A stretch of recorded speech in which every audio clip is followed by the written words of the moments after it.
One of the highlights of my year is interviewing Skoczkowski from Redknee, the CEO of Redknee, every year at Mobile World Congress in Barcelona. And I've managed to catch you again this year, Lucas. How are you? I'm awesome. Thank you, Tony. How are you?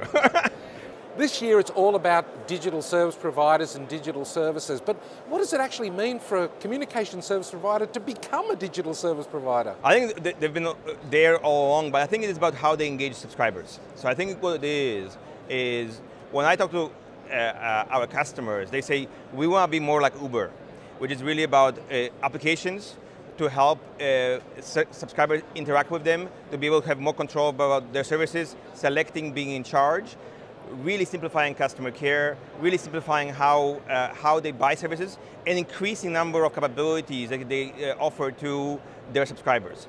But this means bringing in a whole lot of new products and services at a very rapid rollout time. Are they capable of doing that at the moment? I think they have what it takes, but it is about a couple of things. They need to change technology. It is more about platforms as opposed to service frameworks. I think it is more mindset change as well, not only technology change. And it is, I think, some of the service providers are very effective at doing it. I think some others are probably still trying to wrap their head around it. So. And of course, if they're going to become a digital service provider, they're going to have to generate revenue from those new services, and it impacts their BSS systems, particularly in the background. How are they coping with that? Are their existing systems able to move forward? So I think a couple of things. What we have seen is, for a lot of the high growth capabilities, we are advising our customers to really put a new stack in place, as opposed to trying to modernize everything. You know what? Put a new capability in place, and really lower the risk and start moving some of the subscribers over as you offer them new capabilities, new services, new devices, and so on. And we have seen that taken off very easily.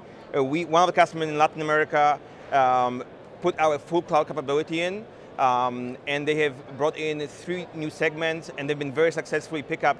They are surprised how fast it's moving. Another customer, tier 1 in Asia Pacific, they're now adding 800,000 subscribers a month on our digital platform. And what we have found is, it's a very different mindset from operations, how they deployed it, and how we can scale it.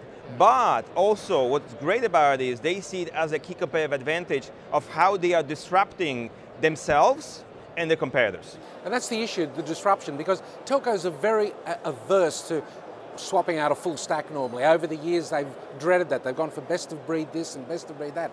How hard is it to convince them to make that disruptive move? So I would say a couple of things. I think the pain helps for them to become more, motivated for change. But I also want to come back. Mobile service providers and multiplayer service providers have been the first to adopt disruption.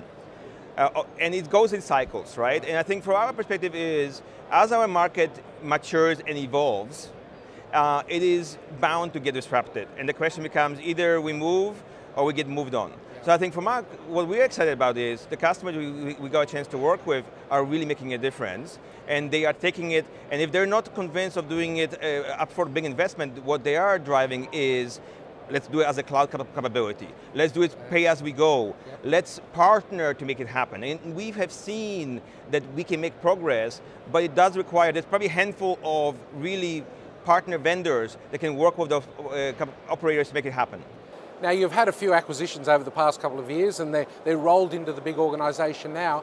How have they helped you to address the new digital services market? So, it's a very good question. So a couple of things. We obviously been able to, number 1, address bigger tier 1 service providers. Number 2, we've really, with the Orga system acquisition last year, we've been able to bring forward our product catalog, order management capability, really fill in some of the BSS and OSS things that we want to bring to multi-play offerings.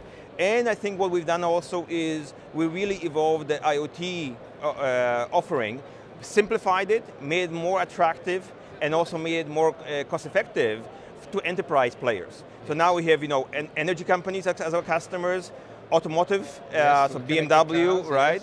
Yes. We also are very much involved in smart cities. Right. So from our perspective, I think we're today more relevant than we've ever been before. We also are a leaner, meaner organization. So in the process of doing that, not only we've improved the investment in our product, but also became more profitable and driving more cash flow. So I think investors should be more happy about it as well. But I focus number one on customers, and what we've seen is, I think today we engage with many more new customers. We added last year 45 customers through acquisitions, 5 new customers organically. Yes. I see a great opportunity moving forward of how we can continue to make that happen. Well, you're in the right place at the right time, so we wish you the best of luck. And next year, I want to hear what the results are. Excellent. Thank you, Tony. Thanks, Lucas. Yeah.